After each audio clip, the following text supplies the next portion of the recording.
So we're going to talk very briefly about IPv6. So forth, we've seen how the internet works. We've seen how IPv4 represents the glue of the internet and how IPv4 has a number of problems, especially in terms of IP addresses, running out, having little or no prevention against spoofing and other type of attack.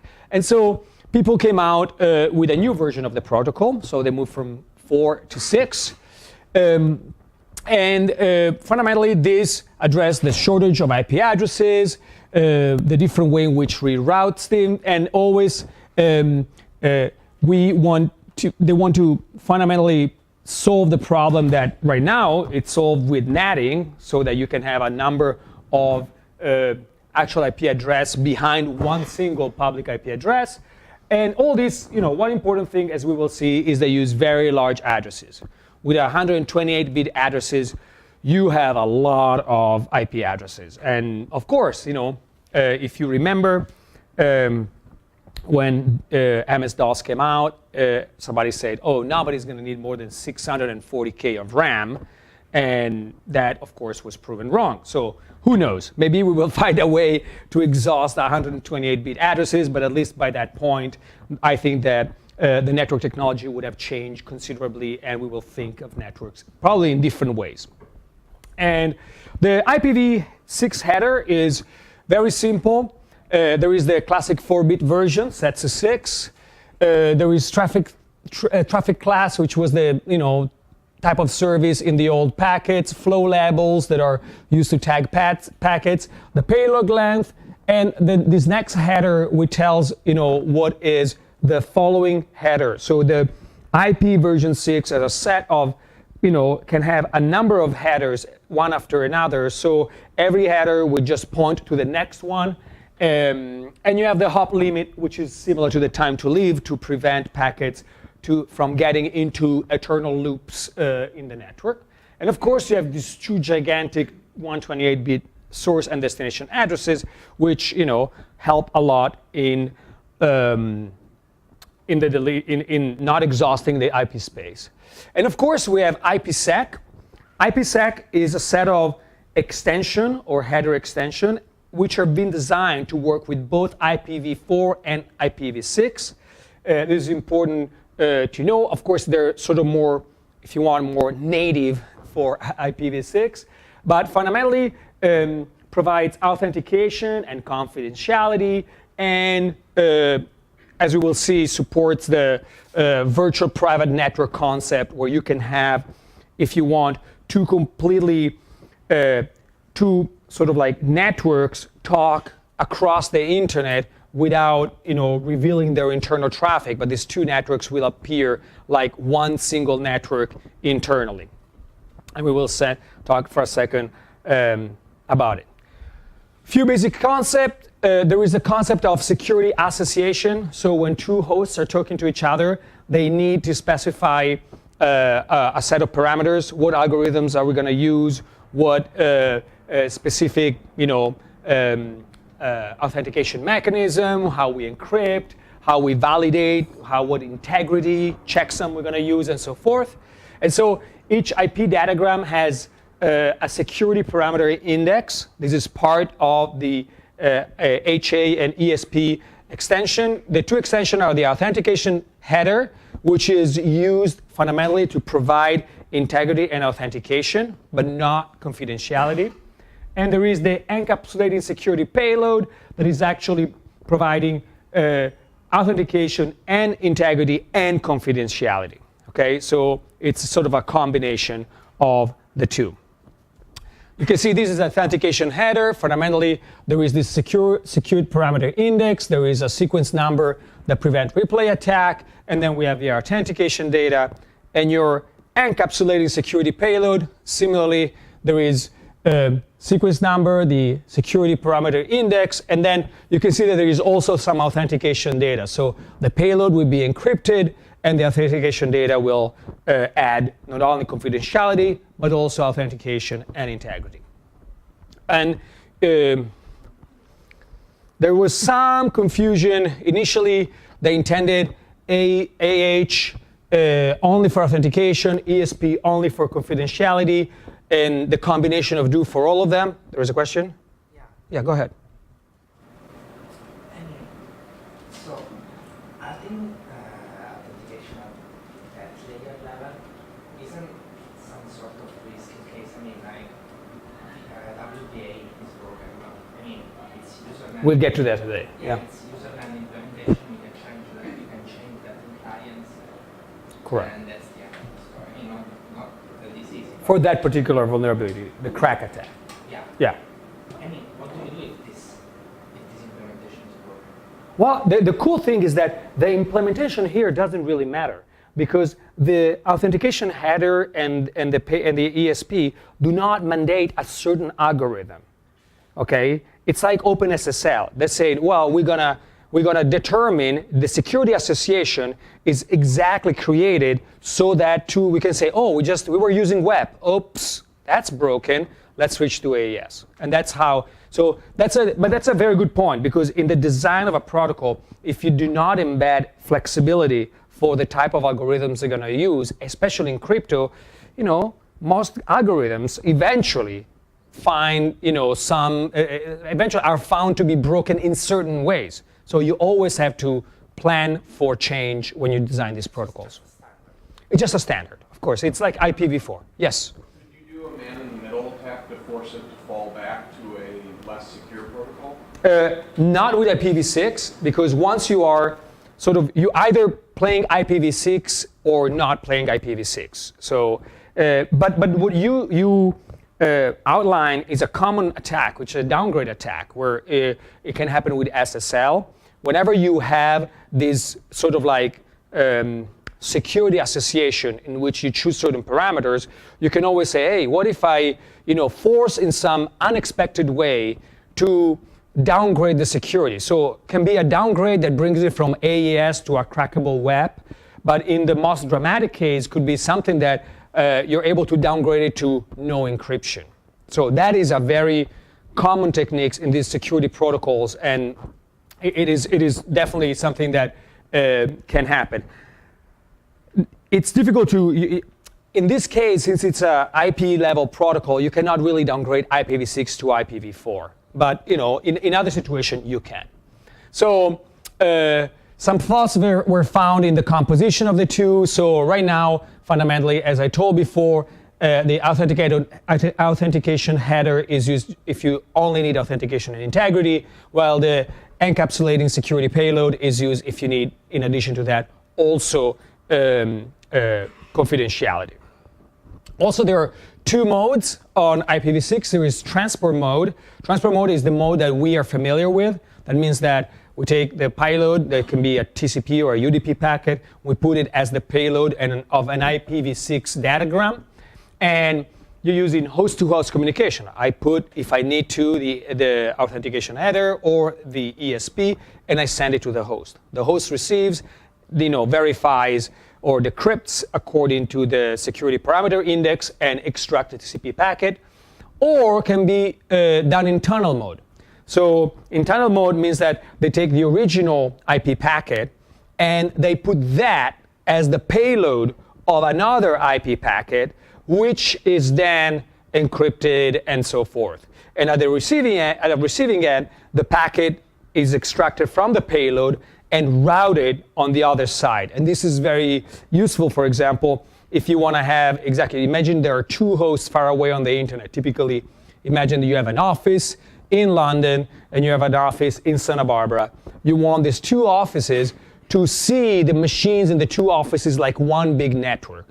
But you don't want the traffic to just go through the network in weird ways. So what you do, whenever traffic from here has to get here, gets in a tunnel from the two gateway encapsulate the IP packets between each other, and when it gets to the other side, is pushed out. And so this is a virtual private network and allows encapsulation. Of course, we talked about the security parameter index, and we have to establish this security association. So how do you determine that? Of course, there is an internet key exchange that is based on a protocol called ISA KMP or ISA KMP. And the basic idea is that it is something that relies on a public key infrastructure in order to exchange keys in a way that we have seen in the introduction to cryptography, where the two endpoints of the communication can, of course, verify each other's certificates and establish using, for example, Diffie-Hellman common key for encryption. Now, of course, if you have, for example, communication between two fixed hosts, like in the case of a virtual private network, the IPv6 interaction is only from the two gateways, the gateway in the London office with the gateway in the Santa Barbara office.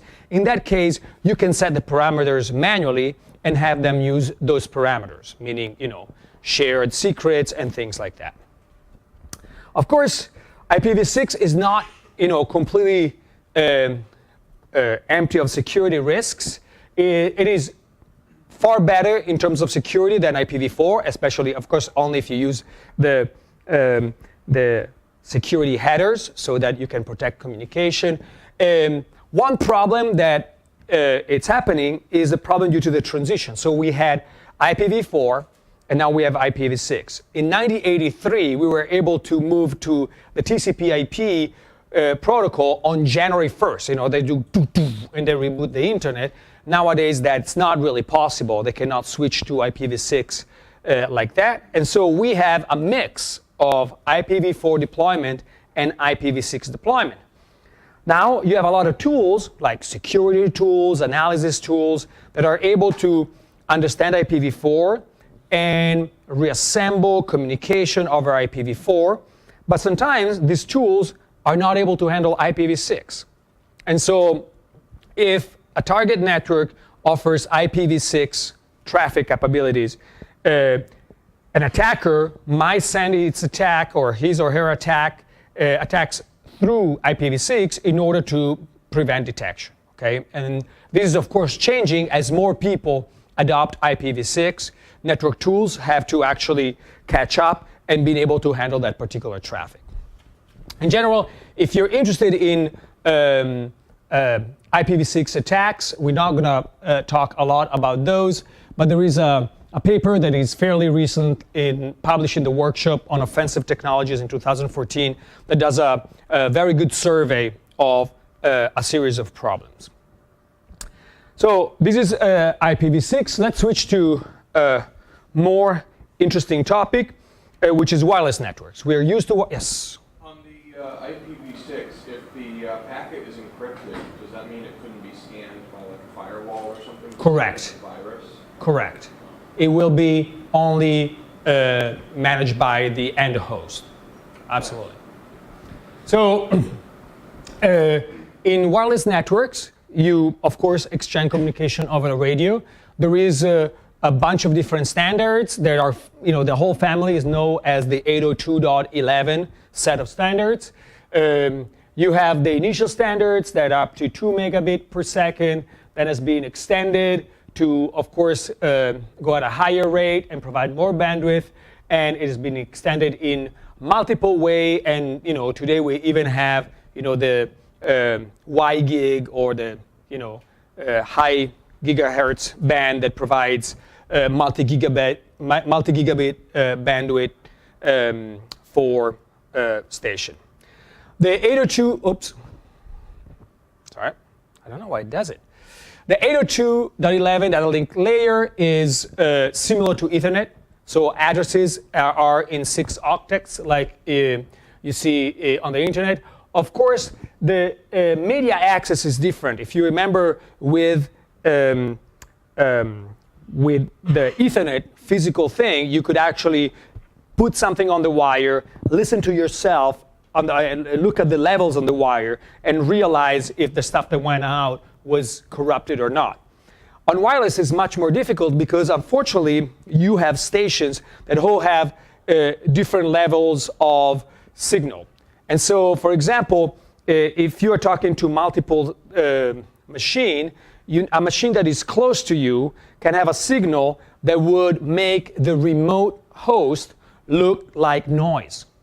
And so you will not be able to understand if that machine sent a message to you and it got garbled because you don't even see the machine that is remote. In a way, it's you can always think of wireless network like in a room full of people, like this classroom.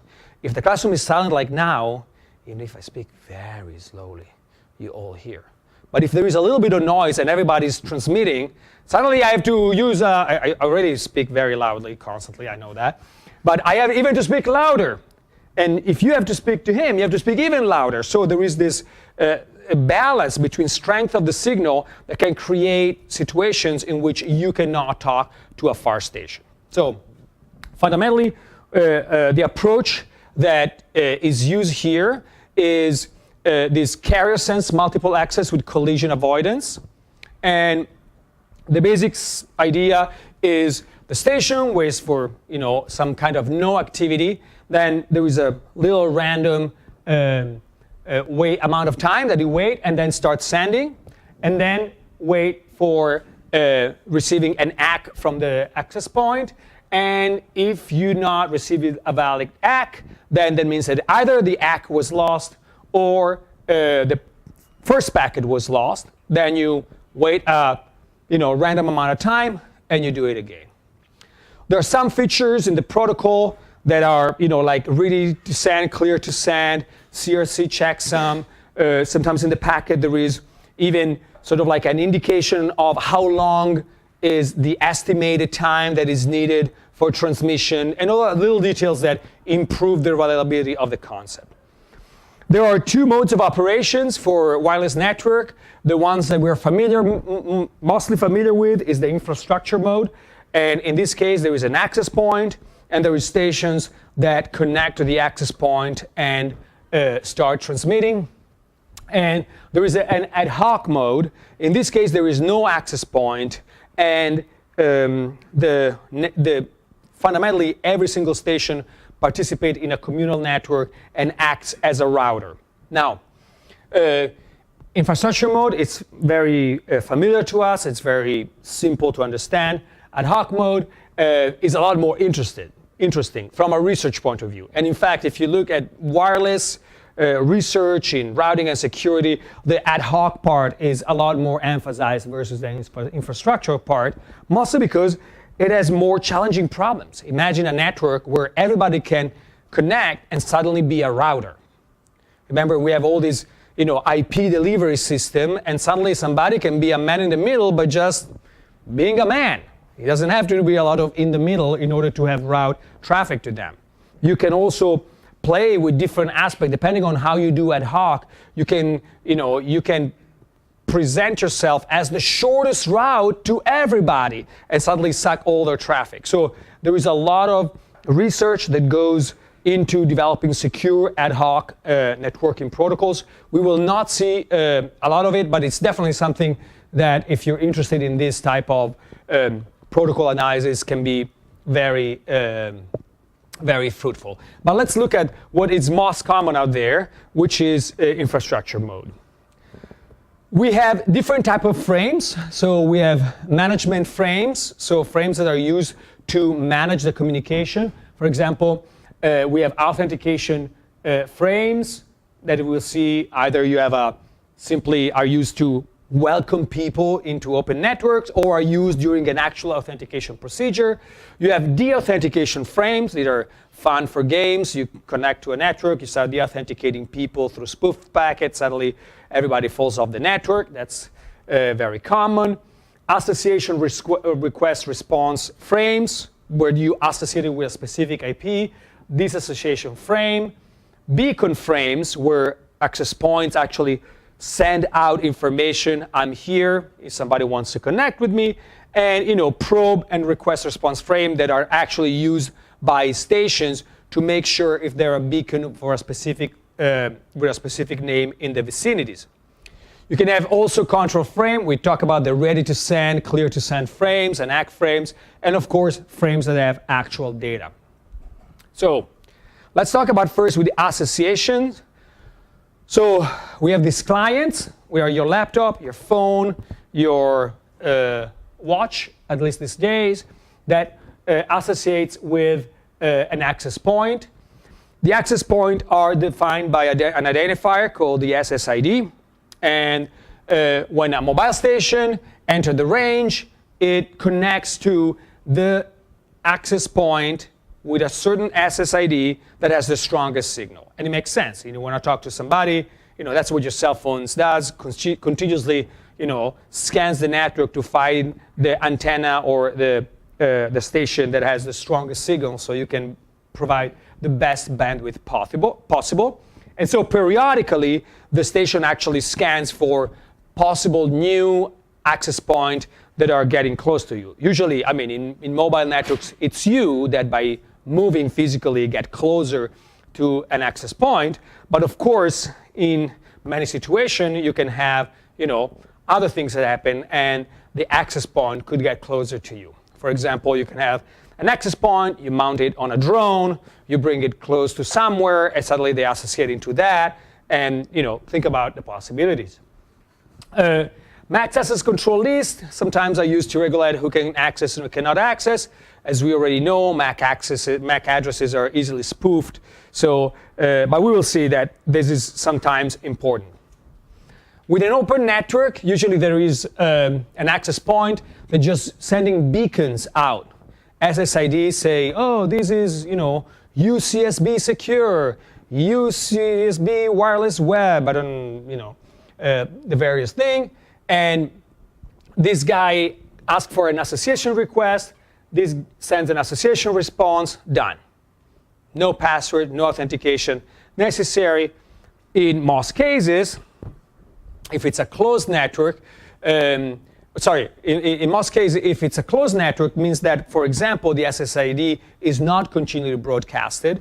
So fundamentally, there is a node who's sending a probe request, say, hey, is there anybody for network foobar in the vicinities, and start asking, because the assumption is that SSID is not advertised through a broadcast, and so they want to find out if there is an access point. When there is a probe request, the SSID say, yeah, I am around here. Well, then I want to associate. This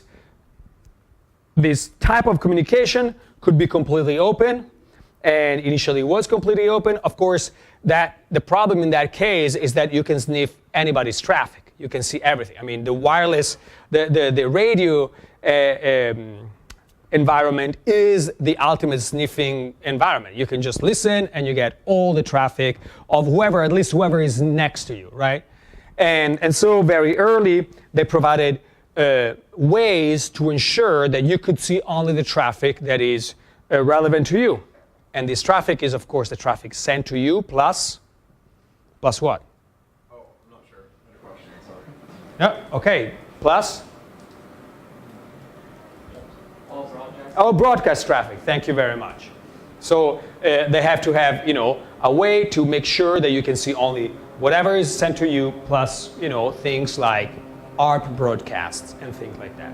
Question? Is there any way to conceal, the existence of network? Like if there's 3 people transmitting, to make it so that you don't know who transmitted to who? You can no, meaning, the immediate answer is no. Unless there could be ways in which you have the station act as sort of virtual private network that are encapsulating traffic, and you would see fundamentally the gateway talking to each other, but they could encapsulate the traffic internally. If you look at a standard sort of WPA2 network, once you associate, you should be able to see everybody's Ethernet address, and you would see who's talking to the AP that you can detect. Because if you're here, the AP is distant, and the guy talking to AP is farther out, you will not see that communication, right? Because it would be out of range for you. And so you can talk to the AP talk to the other guy, but you will not see the communication between you and between the AP and the other station. So depends. So you can, but I would say that using the standards, there is no way to do that. So somebody introduced the wired equivalent privacy, or WEP. So a series of standards introduced by the IEEE to provide security. And the basic idea is that, as we will see, this is done by generating 24-bit initialization vector, okay, that is in the clear. So it's the first 3 bytes of, it's put in the packet. And this is combined with a lot of other information to generate a key that is used to, which can be 40-bit or 104 bits, and then is used as a key for RC4. RC4 can be used as a stream encryption system. That means that generates a number of bits that are fundamentally random, and then this random series of bits is simply XORed with the packets, and that's the way that security is provided. This protocol was broken, we will see in so many ways. So they came up first with a way to, when the first attack came up against WEP and people realized that it was pretty bad, people decided, okay, we need to find something. The problem is that they had to find something that could still use the hardware of the existing access points. So they couldn't introduce new hardware. And so they came out with something called WPA that use TKIP, which is a different protocol, of course, of WEP, that use the keys were changed more frequently. It wouldn't use specific bad IVs, and also introduce a better integrity check, because WEP, for example, use CRC, and the problem, if you do a bit-a-bit XOR, that means that you could actually modify certain bits without knowing the plain text and make the CRC still valid, and even if the CRC was encrypted. So, and also WPA supports authentication mechanisms such, like 802.1x, if you remember, is that protocol where you connect to the system, then you authenticate using any form of authentication that the administration decides, and then you are let into the network. The cool thing is that this didn't require additional hardware. Of course, people immediately went to work and find a number of vulnerability in WPA too.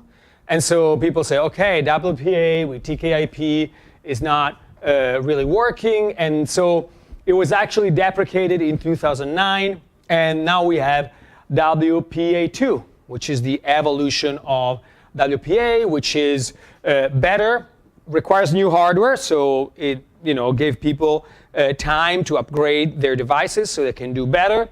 And use AES, which so far has proven to resist cryptanalysis in most cases, and support both pre-shared keys. So you said, you pre-identify a key between the station and the network, the famous wireless password, and of course also 802.1x for access.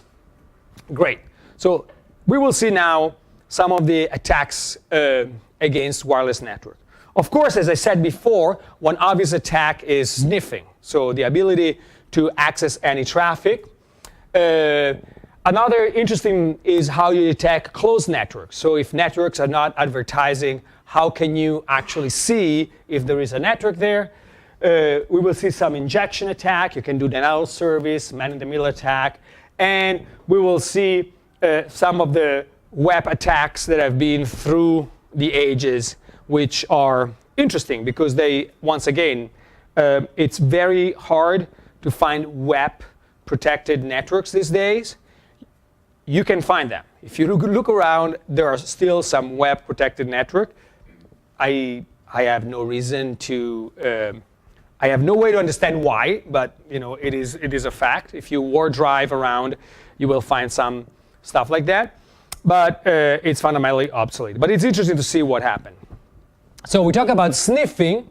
So this is great because this is not just sniffing on a wireless network, but it's also sniffing without needing physical access. So if you're pen testing a company, the first thing that you would do is park next to the company with a very powerful directional antenna and see if you can connect. So once they introduced a wireless network, your concept of physical perimeter went out of the window physically, because people from outside can actually connect to the inside network.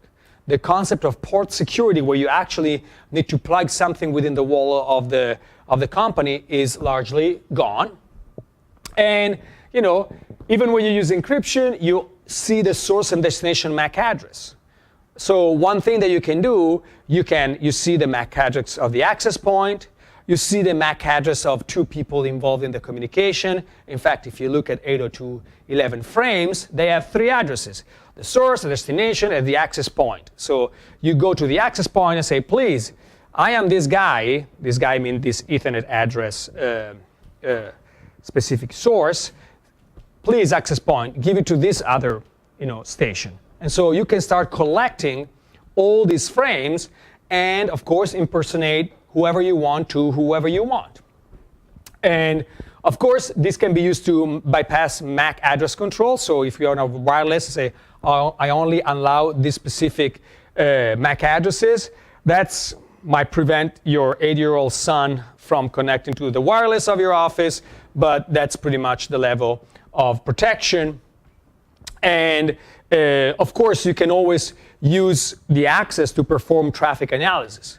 For example, you could look for certain packets that are actually 68-byte longs and say, that's probably an ARP request, and replay that packet. And we will see that can be really useful. Also, there is an interesting difference when you set, and this depends on the driver, on the card, and so there is a lot of Googling that you have to do in order to get your right setup if you want to run this type of attacks. You can have cards in promiscuous mode. That means that you will see everything on the card, but actually, when you see promiscuous mode, all the frame, the control frame, everything is removed from the information, and therefore you don't see, for example, the association frames that are in the air sent by people around you to the access point. So you have to be actually in monitor mode, okay? In monitor mode, you can actually observe everything that happens in the network, and the card will pass up to you, the operating system, every single frame. So it's actually very interesting. If you set up a card in monitor mode, you can see really what's going on in terms of association, disassociation. You can see probes and things like that. Of course, you're going to try. It's not going to be working. You need to have the right combination of card, and that's sometimes the most frustrating part, is actually get your traffic together. And for example, one of the most commonly used devices for this are external networks like this that you can use, because first you can mount a very powerful antenna. Here you can unlock this and put in something that will catch stuff a few hundred meters away, which can be useful in certain situations. But especially these type of cards, and there are plenty, are cards that are particularly useful for this type of experimentation, attacks and things like that. Of course, always experiment with your own access point. Do not start attacking other access point. But once you have this, you can actually do a lot of stuff. You can look, for example, at other network. This is this must be, I think it was like a year ago. I used there is a program called iStumbler for Mac that allows you to see various network traffic, and you can see, for example, here there is a nice web store that is called Secure Web Store, which sounds like a little bit somebody's trying to pull somebody's leg. I thought it was super cute when I stumbled on it. It's like, wow, yeah, that's obviously somebody trying to do something, trying to be funny. But you can see, for example, closed access points, because once you see whenever we see an association, you would see that somebody is actually connecting, even if the SSID is not being broadcasted, and therefore you can have access to all the information. So if you think about it, by analyzing the probe responses, you can get all the information you want. Probe requests are sent out by stations around every 10 minutes, so you just observe that, you record that, and eventually if you see somebody actually connecting, you know that there is an access point in the vicinities. If you find a station and you don't understand what's associated with, you can always send a deassociation attack, where you send a spoof disassociation frame, the station disassociates, automatically try to reassociate, and create a probe request response from which you can extract the SSID. And of course, you can play with this and create denial of service attack. So you can do de-authentication, de-association. There are a number of things that you can do. You can also just use pure radio jamming. You can put a radio jammer and nobody can do any network. This is done sometimes in conference rooms to prevent people from having phones ringing. They put just a jammer so nobody can connect to the radios, the phone network. And of course, you can play man-in-the-middle attack. You can do ARP spoofing the good old way, but you can also, deauthorize a victim host and then create an access point, for example, on a different channel. There are different channel frequencies, and then you come in and you present yourself as an access point with a much better signal than the original access point, and the guy that's been disassociated will say, oh, wait a second, you're much better. I'm going to talk to you now. And suddenly you are the access point, and as such, you're fundamentally a router to the internet. So let's talk a little bit of, let's talk about web encryption. So this is a sort of kind of a fun story, because it's a series of increasingly disastrous attack. As I said before, you have a secret key that could be 4 or 104 bits, and a public initialization vector, 3 bytes, 24 bits. The initialization vector is combined with the key, the secret key, as a password, and this is done for every single packet. So while the password staying the same, the initialization vector changes for every packet. A new stream of bits is generated, and the packet is XORed with that stream of bits. So there is a CRC code that is computed on the plain text of the message. So if you modify a certain bit and the CRC doesn't compute, you have to throw the packet away, of course. The message encrypted and the initialization vector in the clear are sent to the receiver, who can take the IV, knows the secret password, put them together, generates the same stream of bits, XOR the encrypted packet with that stream of bits, and obtain the clear text packet. And of course, this works, provided that everything goes right. So what went bad? Well, first of all, 40 bits is you're entering the realm of brute forceable. It's not a lot of entropy, so it's something that is actually possibly feasible. But the main problem with this approach is key stream reuse. So if you can get 2 packets that have the same initialization vector, that means that have been encrypted with the same key, because the key is the IV plus the secret key. So if you have 2 packets with the same initialization vector, which you can find because it's in the packet, in the clear, it's 5, 8, 22. That's your initialization vector. Then you know that 2 different packets have been encrypted with the same encryption stream. So first of all, if you know the content of the packet, now you can actually get the stream of encryption bits, which is one problem.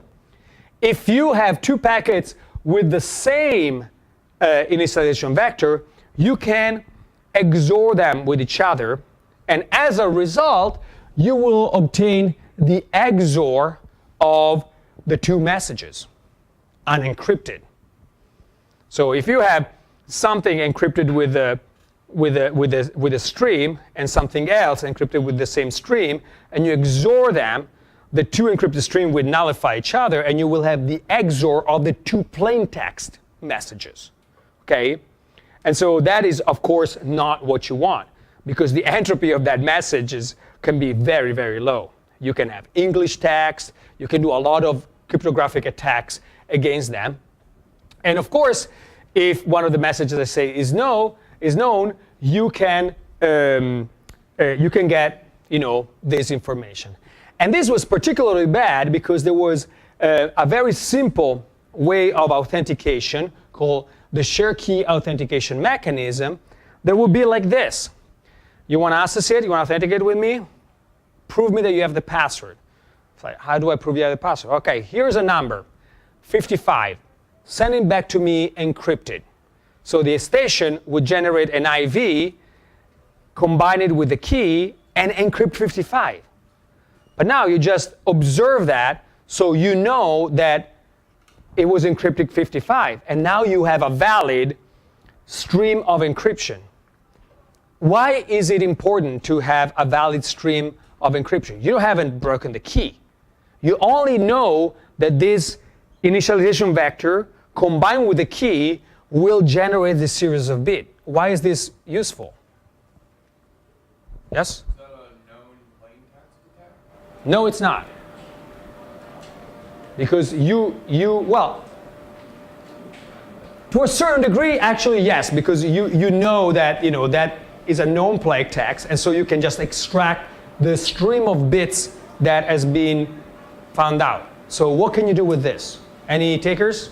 Here, third? No takers? Spacing? Just like sort of define with this cipher and what the result encrypted text. Well, we know the text. So the exchange is interesting. Oh, where's the guy that gave me the markers? I have all his markers. Okay, so I brought all sorts of markers. Okay, so if you, and we're going to take a break. Okay, you know what? Let's take a break. Think about it. Why this is useful. Come back in 10 minutes. We're going to start at 01.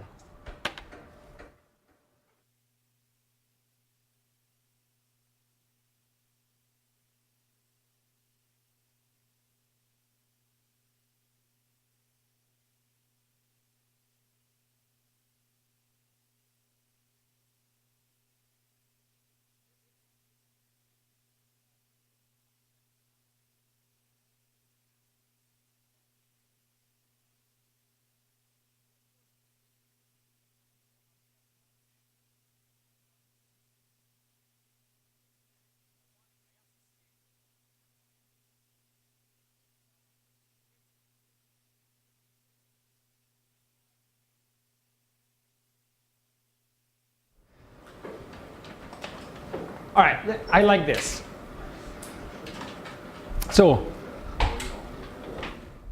what happens is that you have your message, right? Your message is, okay,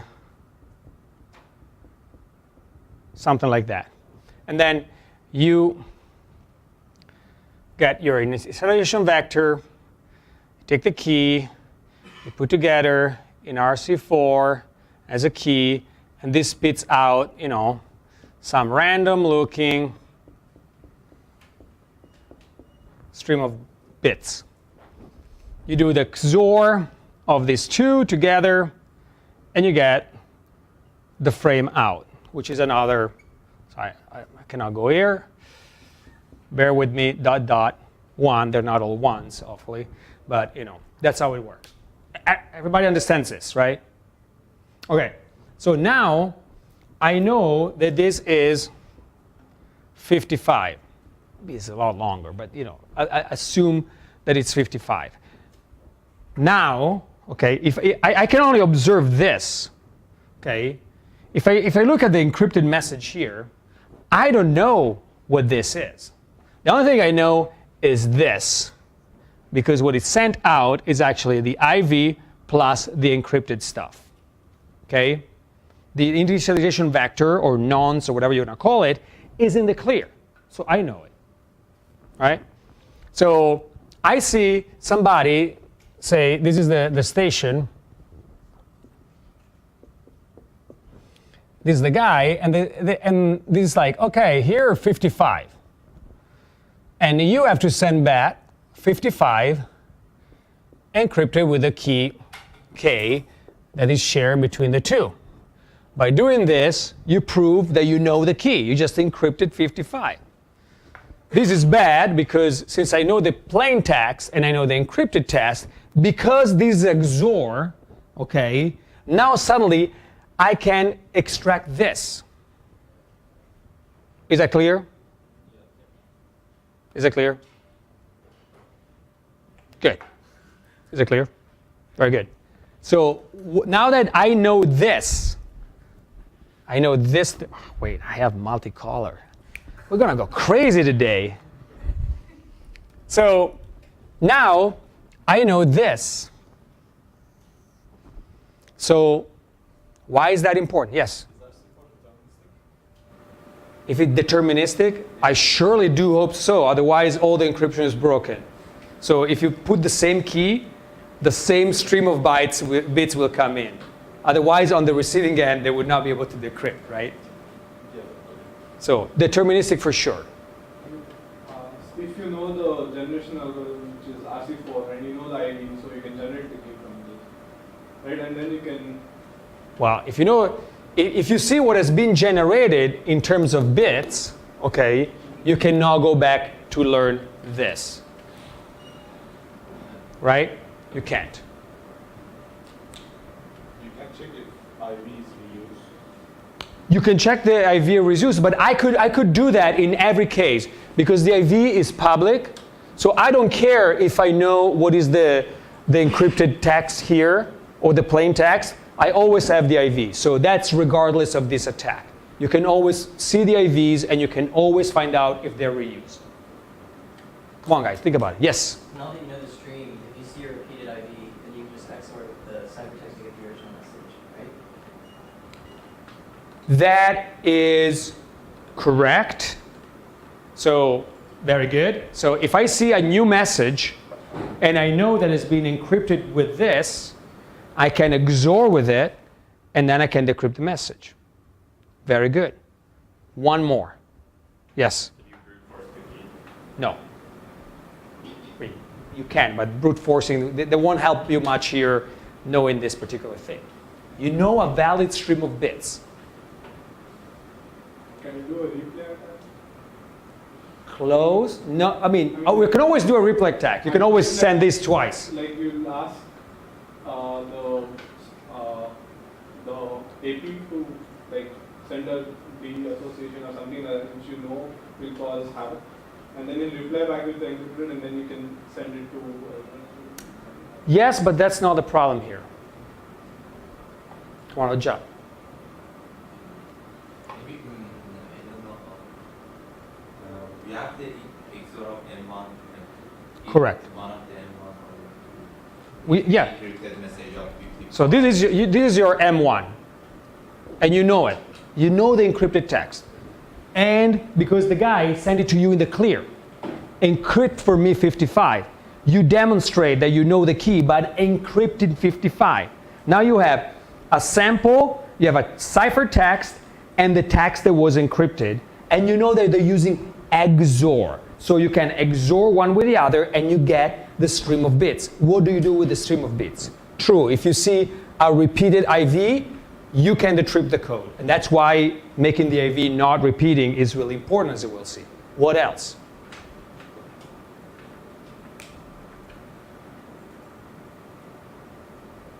No takers. Yes? I'm just confused. Just following up his comment. He said repeated ID. Can't you just XOR of 55 again and don't you get the key? You will get the stream. You don't get the key. The key, you're still in the key K, is not this. The key K is used together with the IV to initialize the RC4 algorithm to speed out a number of bits. Knowing these bits, you know how they have been XORed, but you cannot, from those bits, go back to the key K. Yes? RC4 is good. That's a different problem. That's not what I'm asking. Suppose that RC4 is super awesome. So, well, I'm going to write it here. This is RC4++. No vulnerabilities whatsoever. So what is the problem exactly? We want to find So, another I love this exercise. So there is this protocol in which a station say, I want to connect, be part of your network. And the way in which you prove that you know the password is the access point knows K, you know K, the station knows K. The access point sends a clear text message. Like, 55, I think, I hope you're not. They said that there was a kind of a, I don't know if that is really something that I want to use. Wait, they told me there was some kind of eraser. You have any, no, I'll use this. I hope that doesn't have, typhoid or something like that. But so let's do something that is clear. The person say, comes with a series like, this is the text. Imagine a string, and you have to provide the encryption of the same string. Okay? Now, you have a message here that is, how do you provide this? This is your message. This is the text. Okay? And this is its representation in bits. You use the key and the IV as a key. So this is 24 bits. Suppose that this is 40 bits. Is a nice 64 bits key that go in RC4. RC4 spits out these bits. You XOR bit by bit, and you send out the IV plus, whatever is the XOR between these two. Now, okay. Do you use the string first link AP so that you use the same IV address? Getting close, Like, but not really. How would you do it? well, you have that string. If you reuse the same, if you do a denial of service disconnect them, and you have that string. Good. You use the ID each time. Correct. Two. In what message? From whom to whom? Well, from the client to yourself. The client or yourself. There is no yourself. There is the access point, and there is this particular guy, and then there is, let's say, the attacker here. Okay, this is the bad guy that doesn't know key. K, knows key, but he wants to, wants to be. Now I'm giving you a hint. He wants to be part of the game. Yes. Can you act like a man will have a fake AP? Like you request him to send a clear text message and you send to AP, it will encrypt it back and you send something else. Not really, but maybe say it again. So we are like a fake AP between the client and AP. No. Yes. So let's say the AP asks again. Okay. Encrypt this. Then you DOS that guy, take that stream of bits that you already know and use the same ID, encrypt what the AP sent, and then send it back to him and pretend to be the original host. That is more complicated than it should be, but I'll give you the bingo answer. That is correct. So suppose that you ask this guy, hey, I want to be part of the network. This guy tells you, you know the key? Well, encrypt another text. Okay? So he's asking you to encrypt the text. How do you do that? You don't know the key. Any takers? Yes? You ask the other laptop to... No. No. Come on, guys. You have the result of another write encryption, which somebody did in the past. Close, but not the result of the encryption. Yes? I mean, you have the IV and the stream from the previous encryption, so you just send the IV next door with the stream, so then it's valid encryption. Thank you. That is the correct answer. So now I ask, hey, it asks me, encrypt this another text. It's not telling me encrypt with this specific IV. I'll choose the IV. Guess what IV I will choose? This one. Why? Because I already have the stream. So even if I don't know the key, I take the IV, I put the stream, I XOR it with this, and suddenly I can log in like anybody else. Bam, completely broken. No, the IV is for you to send the packets. You decide the IV. The server will use another IV. Yes? Why isn't the server setting the IP? It's not sending the IV. You send the IV. Whenever you want to generate a packet, you set the IV, you get the stream, and you send it. It's you. As this guy could be another station, completely legitimate, that actually knows K, okay, and chooses the same IV than the other guy. Why not? Yes? But why not have the access point send like an IV with the plain text? And Well, that would be a better protocol. Not the one you're breaking right now. Okay? Yes? So if you were to make that change, would the protocol be secure again? Except against brute force, maybe? In this case, you would imagine. Okay, that's a good question. So now take a break from the realm of reality and we move to a new protocol, WEP ++++, okay, where the guy is saying, this is a text, use this IV, okay, to reply to me. So fundamentally, I say, hey, you cannot use NAV, you have to use this.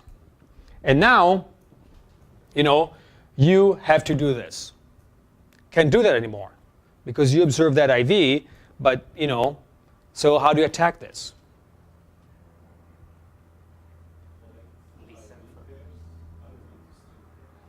How do you do that?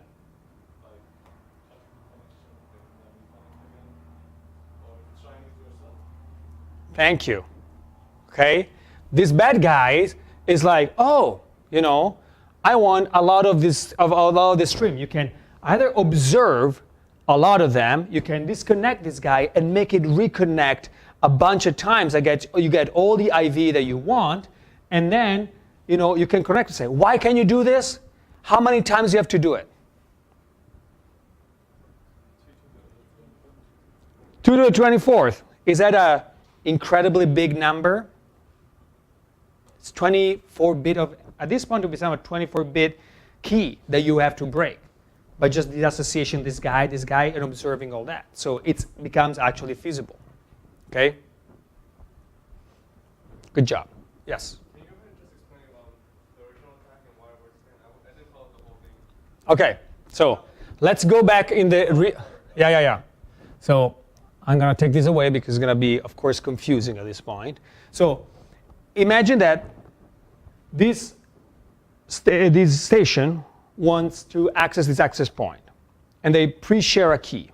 And so the way they do it is like the access point sends a challenge with a number, and say encrypt this number with a key. And it sends back the encryption. How is the encryption done? By choosing an IV, an installation vector, 24 bits, using the key, 40 bits, combining them in 64, putting in RC4, generates bit by bit, XOR it with the message, and then send the IV in the clear plus the encrypted message. Since I know the text, if I have the message M XOR with the bits of RC4, and I XOR it with the message, what is the results of this?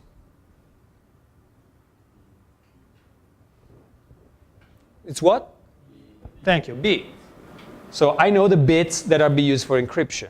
Now I can fundamentally inject any packet I want because I just take that bits of encryption. I know that if I inject that in the network, it will be accepted as a packet because it will be received by the AP, and it will like say, oh, this is the IV, this is the password. Oh, look, decrypts perfectly. Great. Yes. Just emphasize your original question where finding K is not necessary at all, right? Exactly. Okay. It's not necessary. In this particular thing, you're not breaking the key. You know, we will see in a second that WEP attacks actually break the key, but not this particular one. Any other questions? Yes. I'm still missing. So after you've performed the exchange, so like they send you another text, and then you just replay that you've now. No. Are you able to continue a communication? So Why don't you need? once I'm connected here, now I demonstrated to the station that I know the password, I'm part of the game, and I can, for example, observe the traffic, okay? I cannot meaningfully encrypt everything I want, but now I have a stream that I can encrypt a text that is at least as big as this, right?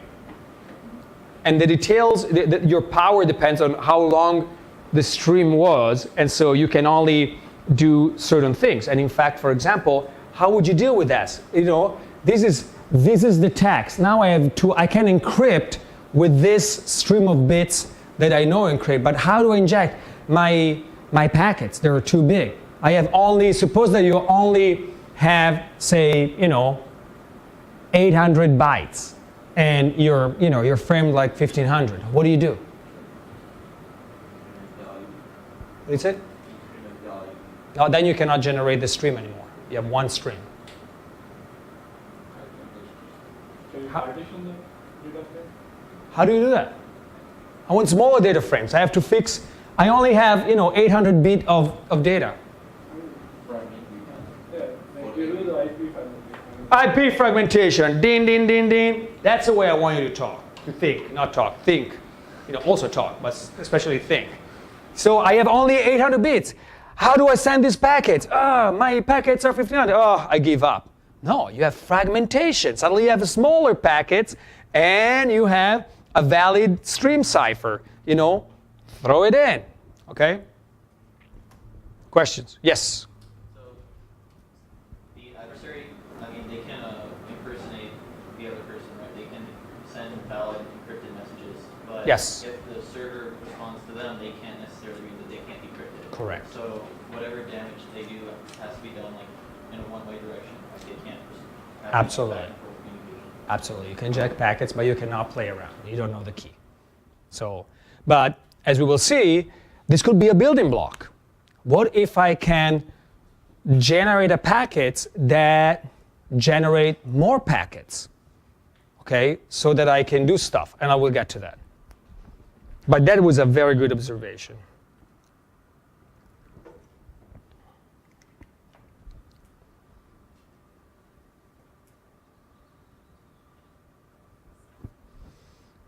Okay, so the first most famous attack was called the FMS attack, which takes from Fluher, Mantin, and Shamir. That this paper called Weakness in the Key Scheduling Algorithm of RC4. And this is something that is, hardcore crypto, so we will not go through it. But basically, there are some weak keys, or, the certain initialization vector will end up composite with K to create some weak keys that have some predictable sets of bytes in the stream. And the basic problem with this is if you collect enough IVs, enough packets, enough traffic, you can actually cryptanalyze the key. And they proved, that it was like it was sort of a theoretical proof, and then people came in and say, hey, the RC4 algorithm is actually using WEP. Let's see how we break WEP. And they found out that with 6 million packets, they could recover the key of WEP. And if you think about it, 6 million packets, it's not on a busy network, is not that bad, but it requires a lot of work. And of course, people say, oh, we can do a lot more. For example, there is in 2004, Corec came up with a chop attack, which is a way to sort of shorten and re-inject packet that improve, once again, exploiting some cryptographic aspects. They required a lot less packets, and it could do even faster. In 2005, they find additional vulnerabilities that called the TPW attack, and were able to do it even faster. And then in 2006, they were able to use fragmentation to inject traffic, like we said, without knowing the secret password, by making the password, the packet small, and to generate more traffic. Because the problem is really generate traffic. And so they came out with a series of attacks. Cafalata is one name of that. But the basic idea is fundamentally to send ARP packets to the AP in order to generate ARP responses. Oh, now every time you send an ARP packet, you will get ARP responses because it will be broadcasted, that somebody will respond. Even if you send an ARP packet for a host that doesn't exist at all, there will be a broadcast that will actually send out more traffic, more IVs. So what if I send now a quadrillion of these ARP packets? I don't need the response. Wait, I need only one way, right? So I can use something like this to generate ARP packets. I don't care the response. I just want to use the ARP packets, so the AP will generate more IV, initialization vector. I collect enough encrypted traffic, and kazaa, you can break the WEP key. And if you use, if you look at the techniques I use today to break WEP, they work exactly this way. Okay, so and you can see that by using this, you can get a 108-bit key in a very short time, 6 minutes. So WEP is completely broken from this point of view.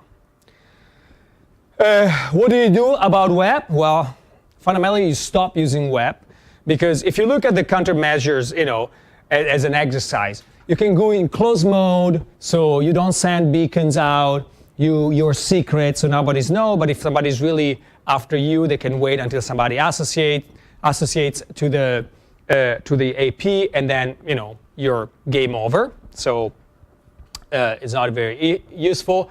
You can do MAC filtering, but of course, MAC filtering can be easily spoofed, and you can also observe who's talking, whose MAC addresses are authorized to talk to the access point. So it's very easy to find out what to spoof. For a while, there were hardware who would prevent those initialization vector that would create those weak key that the FSM attack would be able to collect. But of course, these are just make it harder, but not impossible. Another version is to change keys frequently, so you don't get to the point where you collected enough traffic to break that key. And of course, that can be okay, but people can, of course, create traffic generation, and even in a small amount of time, create these attacks. So fundamentally, everybody said, enough with WEP. There is no way to recover from this situation. Let's move to WPA2, as we'll see, which is what you use today. So WPA2 doesn't have known serious vulnerabilities, and this is only partially true because of yesterday. You probably all screamed, right? Yesterday I was reading the paper, preparing the slide. Oh my God, when I talked about this yesterday, I was so excited. Major attack happening yesterday against exactly WPA2, and I get to talk to you today. I was super excited. So WPA2 doesn't have, as you will see, known attacks. it can still be used for password password guessing attack. So you can observe one exchange, and you will observe sort of like the encrypted password being transmitted. It's encrypted, so you cannot find out. But what if you use the password that is chow chow 4? Something that is in the vocabulary, like, you know, secure or password. Then one thing you can do is take that 4-way handshake and just, you know, try every possible password in the dictionary in the hope that somebody is stupid enough to have used an easily guessable password in as the network. So you can do that, and now we will see that what happened yesterday or the day before, a new attack called a key reinstallation attack was made public. And actually, this ACM CCS conference I'm going to at the end of October is exactly where this paper is going to be presented for the first time.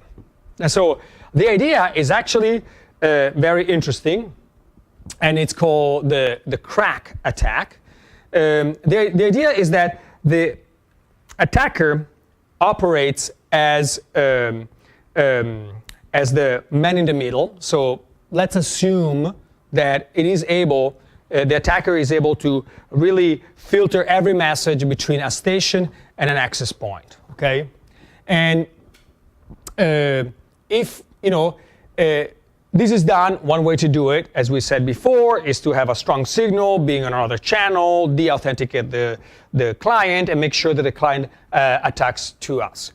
So the problem is that the attacker acts as a perfectly functioning router for 3 steps of the 4-way handshake. And we will see what that means, but blocks the 4th step. So I don't remember if I get there. So at this point, the client, restart its nonsense. Wait. I'm now getting away myself. I think I have, I misordered the slide in my incredible enthusiasm for this attack. I was like, wait, did I tell you what the 4-way handshake is? So this is how, is that correct? Yes. So this is how the 4-way authentication works, okay? So when you want to connect to an API authenticate, you have pre-shared a key. That's your wireless password, right? It's not this is the text. We're talking about K. This is your pre-shared key in WPA. So what happened, the access point sends to the clients a random number. It's called, in cryptography, it's called a nonce. I mean, it's something like random, 55. I'm going to change it every time. I always use 55, but that's also random. Who knows? It's difficult to say. The client chooses its own secret number, okay, completely random, and compute the pairwise transient key, the PTK, using what has been received from the access point, the one he chose, okay, and the actual shared key, okay? And at this point, send the S-nonce protected by a message integrity code. So I say, hey, this is my S-nonce. At this point, both parties have everything they need to create the key. They have 2 random keys. They have a shared secret key. They combine these 3 keys plus their MAC addresses all together to make sure to generate this, the sort of secret key. The AP calculates the PTK and the PTK and verifies everything okay. Then sends the group transient key to the client. The group transient key is like, I'm going to talk to you using our PTK, but if I have to do broadcast, there is a key that is shared by all the people in the broadcast, and that's the key that I use for that broadcast stuff. Okay? So there are 2 keys. The one that I am the access point, I will have a key to talk to you, plus a group key that I use for broadcast. So I can send it out and everybody gets the broadcast. All right? So this is great. And so the client receives the group transit key and sends a final acknowledgement. I gotcha. And then they start talking to each other.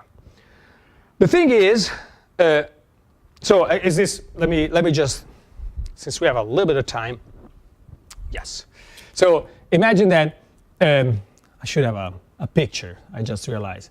So this is your client, this is your thing. So fundamentally, this guy says, hey, this is, my nonce is, the AP nonce is 55, very random. This guy say, oh, my S nonce is 72, okay? After these two packets have been exchanged, both of them will have a function that combines the A nonce, the S nonce, and the pre-share, the PMK together to decide, okay, this is the thing that we're going to talk encrypted together. Now, if you observed this communication, okay, you cannot generate this because you don't have this, right? The use of these two nonces between the two makes sure that the key is different every time, because it's not just the reuse key, but there are also these unique things every time that combine gives the key. You can look at the standard. This actually generates a whole bunch of different keys. For example, this DT key is actually encrypted with a sub key of the PT key, but that's not really important. This is what it's important, is that after this, the guy is, in this case, is terrible. The server sends something to say, hey, here's the GTK, and this is encrypted with a PTK, and then this says ACK. And at this point, they do something similar. They start using initialization vector.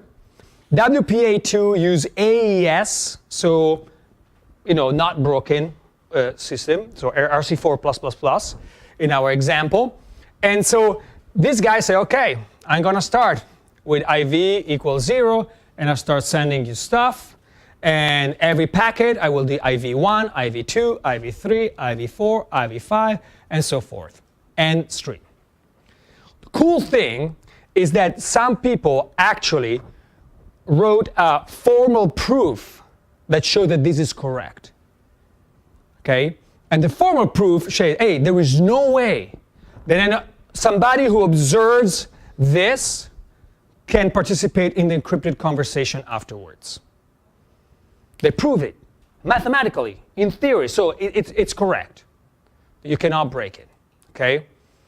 And this shows you, the importance of your threat model, the assumptions that you make. So what happens that when they did this proof, they proved certain properties that were not necessarily the properties that this latest attack was trying to violate. So it's true, this is proven to be secure. If you observe this, you cannot impersonate one with the other. Authentication will work, it's proven. What the attack does, now you're playing man in the middle. What the attack does is preventing the fourth message to go out. Okay? The man in the middle, the bad guy is here. I'm going multicolor here. The bad guy is stopping this fourth message. Why is that important? Because the guy is going to start using IV0, IV1, IV2, and then at a certain point, okay, this guy, since it has not seen this fourth message, which was the fourth step of the four-way handshake, say, oh, I haven't received an acknowledgement. So what does now the access point knows about what happened? What could have happened? You didn't get an acknowledgement. What happens? I mean, he would either think that he's dropped or he's not no longer wants to be part of the. Incorrect. Half correct. Therefore incorrect. Yes? The access point doesn't know if the client has the GTK. Correct. So the access point is like, I haven't received the acknowledgement. Two things can have happened. My third step got screwed up and dropped, or I haven't received the thing. So what does he do? Resends it. Perfect. So now, they say, oh, here's PTK, step 3, same key. The key gets reinstalled. But you know what happens? Because of this, IV goes back to 0 and restarts. The initialization vector starts again from 0. And this means you have IV reuse controllable by the adversary. So this has nothing to do with the crypto. This has nothing to do with the protocol per se. It is actually secure. But now, by playing man in the middle, you can force this guy to reset the initialization vector and send traffic with reused IV. And we know that the worst thing that can happen ever is the reuse of the IV. And so WPA2 used this sequential IV that was much bigger, and so it would take, a long time before they reuse an IV. But if I can force you continually to reset to 0, I can now do all these conflicts. Yes? Why wouldn't it just use the same IV that was used in the third step when the PTK and the GTK are set? Okay. The one right above the box. Why wouldn't it use the same IV? These are in the clear, right? Yeah. So there is no IV per se. But this is when the GTK gets in, and this guy thinks that the acknowledgement was all okay, the keys are established, it will start using the IV first. Okay, so this guy will start generating some packets with some initialization vectors, 0, 1, 2, and then you get re-established key, and the key is just a replay. It's a resend of the message, okay? And this IV it will be higher, right? Because the guy is just, different. It will just resend. And so now suddenly you can force the reuse of these initial keys. There is one interesting side effect. And of course, this is because the standard doesn't say really what to do in terms of your IV in case you get another one.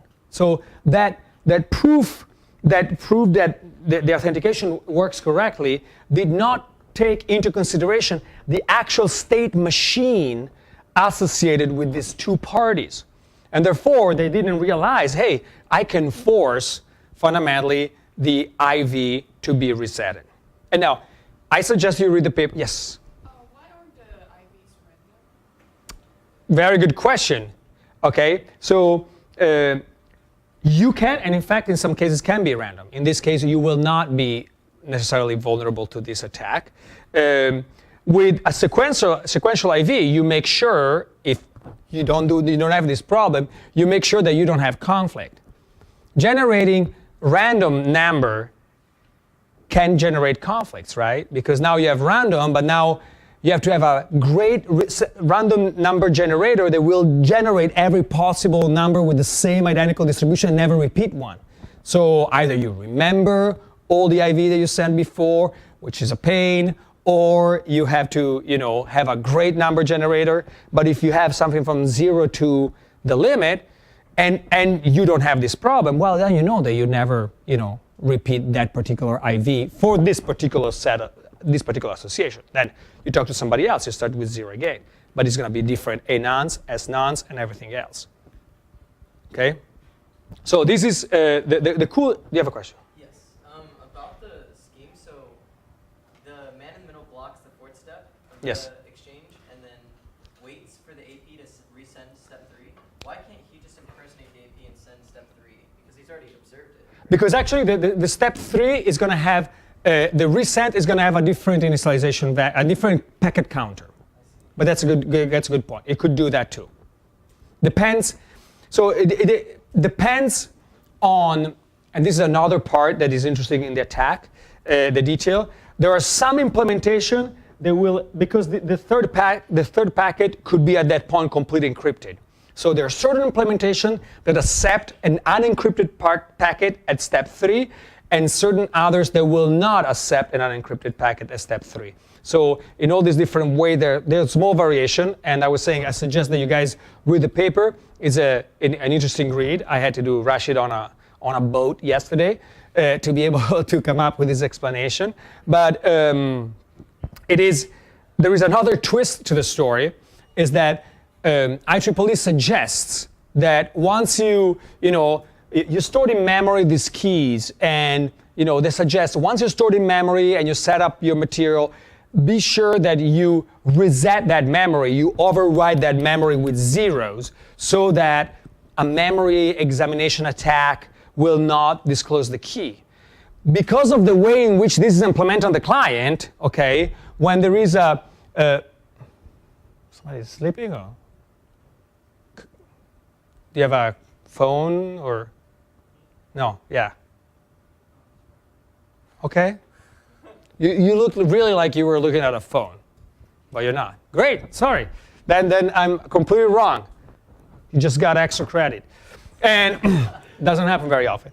So I was saying, since you zero the memory out, when the key reestablishing attack arrives, they use that portion of memory as the key, and so the key becomes actually all zeros, breaking completely the security of the network, because this key initialization attack now sets the key to a predictable value, 0. So now completely broken. So you can, and that's why it was such a big deal, because I think it's 30% of the Android implementation in the world are vulnerable to this zero key attack. So if you have a phone, it's Android, there is a good possibility that you're in the network, somebody launches an attack, and suddenly, they have full access to your traffic, because you are now talking to the AP with a zero key. Yes? Can they join the network? If they can join the network, well, they're in the no, I mean, they don't have the secret key, so they cannot join the network, but they can act as a man-in-the-middle attack, because what they have to do here is not breaking the thing.